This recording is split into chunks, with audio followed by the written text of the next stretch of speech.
Walking from the end of the road, which hasn't been paved, it doesn't need to be paved, you head through a field. To the right is a pond dug deep. It's as old as anyone has ever been in this place, deep with cattails growing all around.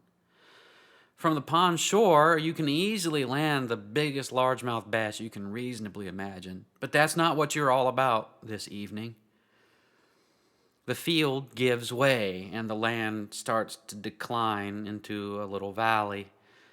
At first, you see the tops of the trees, but pretty soon you descend far enough down to where you're about to enter a thick woods. Over to the left is the old Indian corn grinder, which is set there in an immovable rock attached to the center of the earth, it seems, an everlasting witness to the fact that people have been here longer than a long time. The path winds you down through the forest. You can hear the river on both the left and on the right, long before you see it. This is River Bend, and you're going down to the Jones Hole to go fishing with your best friend. Well, he's more than a friend, he's your brother. But he's more than a brother, he's your friend. It's hard to describe, but I think you know what kind of person I'm talking about. The two of you are heading down to the Jones Hole to go fishing. Up above the Jones Hole is the swimming hole. The bluffs send out a promontory over the pool so that no matter which way you fall off when you're wrestling or horsing around, you fall into 12 feet of crisp, cold, perfectly clear water. It's all the thrill of falling without any of the fear. Just above the swimming hole is a section of rapids. That's the river you hear to your left. The Jones Hole is full of panfish of every type and color.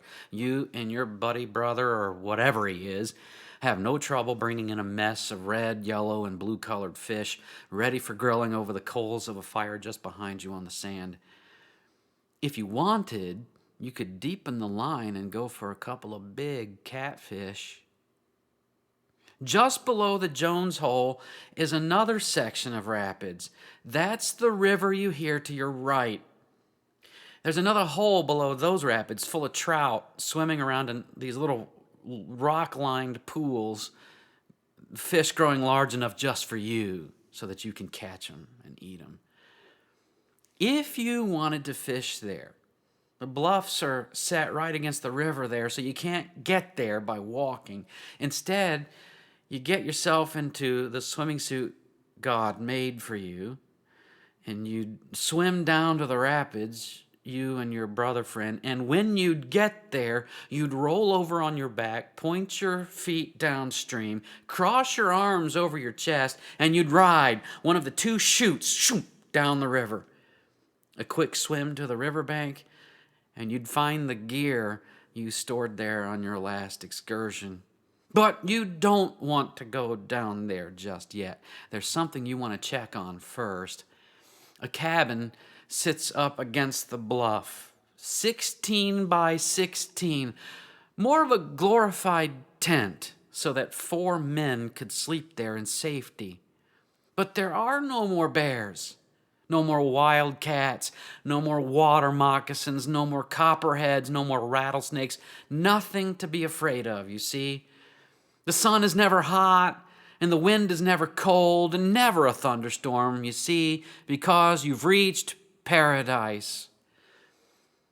You open the door to the cabin, and there it is, the great assembly of all those coming out of the great tribulation, more people than you can count. Now, how is that possible? The whole place is huge. From one end, you cannot see the other end, and it's full of people standing shoulder to shoulder singing. You take a quick look, and even though you can see all of them at once, you can see the people you're looking for in just an instant. There's your spouse, your mom, your dad, and if you're old enough, your children and grandchildren, your best friends. Oh, and look, some of the people you didn't get along with, they're there in the multitude too. They washed their robes in the blood of the Lamb. They didn't like you either, and you did each other wrong. But now it doesn't matter. You've reached paradise together. When they spy your brother friend next to you, they turn their attention to him in an instant, singing a song, and the song is strong, lusty, powerful, overwhelming. Power, riches, wisdom, and strength be to God and to the Lamb forever. Amen. You look again, and you see that even though you can't see the boundaries to this place, it's still getting bigger. God is making more room for more saints. Now we must close the door, but we've seen it, and we won't forget it. That's a picture of paradise from my perspective. That's River Bend, Alabama, where my father was raised and where I spent many summers as a boy running up and down those bluffs. You have your own vision of paradise, and you have one because God gives you one. You know exactly what it is that gives you the greatest pleasure in the world. You take away sin and evil, add the eternal presence of Jesus, and that's paradise, a gift from God to you. Right now, however, it is only in part, only a vision, a glimpse of something fair. Right now, you are at war with evil. The thing about your war, however, is that it is like the war of a victorious army, a cleanup operation. Even though the enemy seeks you like a devouring lion, he's already defeated. That doesn't really make sense, does it? God gives us some pictures of what it must be like to be a victorious army still at war. In the time of Elisha, the prophet, the Syrians attacked the Israelites mercilessly. They were great enemies of the saints of God. They did everything they could to make you miserable, stealing from you, burning down your houses, torturing you, and for sport running you down to kill you. One time, however, the king of Syria decided to attack, but Elisha, the man of God, intervened. He warned the king of Israel to protect you from the coming attack, and he did. This happened again and again so that the king of Israel called a high-level cabinet meeting. Which one of you is the traitor? He demanded, as the only explanation for how the king of Israel always knows that we're going to attack. No, there is no traitor, his staff told him, but Elisha, the man of God, tells the king of Israel the words that you whisper to yourself before you go to bed at night. Well, said the king of Syria, saddle up and go capture Elisha and bring him to me. The Syrians sent their whole army to capture Elisha, and they surrounded the entire city where he lived, so that Elisha's assistant, when he saw it, started to cry. What shall we do? Elisha said, don't be afraid. For those who are with us are more than those who are with them. And then Elisha said a prayer, just for his assistant, just for us. O Lord, please open his eyes that he may see. So the Lord opened the eyes of the young man, and he saw that the mountain was full of horses and chariots of fire all around Elisha. There are your angels and archangels right there, horses and chariots of fire, ready to fight for the people of God, for all the saints. In a little while we will sing with them and all the company of heaven again.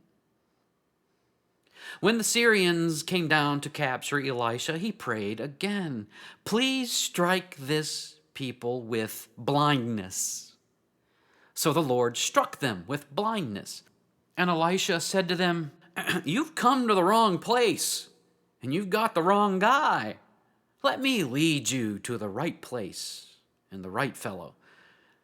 So he led them to the capital city into the presence of the king of Israel. Elisha prayed still again, "O Lord, open their eyes." And they saw that they were now surrounded by the forces of the king of Israel. The king of Israel, naturally enough, wanted to kill all these people. These were the same people who pillaged, burned, looted, and had done every kind of unspeakable evil against you, the saints of God. Of course he wanted to kill them. But Elisha said, "Why would you want to do that? These are the prisoners of war. Set bread and water before them so they might eat and drink and be refreshed. Then send them home to their king." Instead of bringing them bread and water, the king of Israel prepared a gigantic banquet. And when they had eaten and drunk, he sent them back to their king. And the Syrians stopped raiding the towns of the saints of God. This is how you fight a war when you're surrounded by chariots of fire. When you're surrounded by chariots of fire, the saints of God make supper for those who oppress them. This is why the tribulation. This is why the saints are persecuted. You're poor in spirit. You're meek. You mourn. God pulls you through the tribulation to make you merciful, pure in heart, and to make you into peacemakers, setting food and drink before those who hate you. Why does God pull you through tribulation? Why doesn't he just snap his fingers so that you can skip the warfare and go straight to paradise? Well, the walls of paradise keep moving back to make more room for more saints. He uses you to make more saints. And you were made a saint when you washed your robes in the blood of the Lamb. In other words, you were made a saint when you were baptized. In other words, all of you who have been baptized into Christ's death. Those of you who suffer know the death of Christ all too well. Rejoice and be glad, for your reward is great in heaven, for so they persecuted the prophets who were before you. In your heart, you know what paradise is like.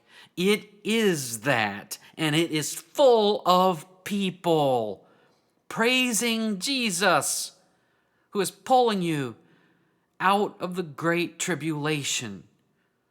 Salvation belongs to our God, who sits on the throne, and to the Lamb.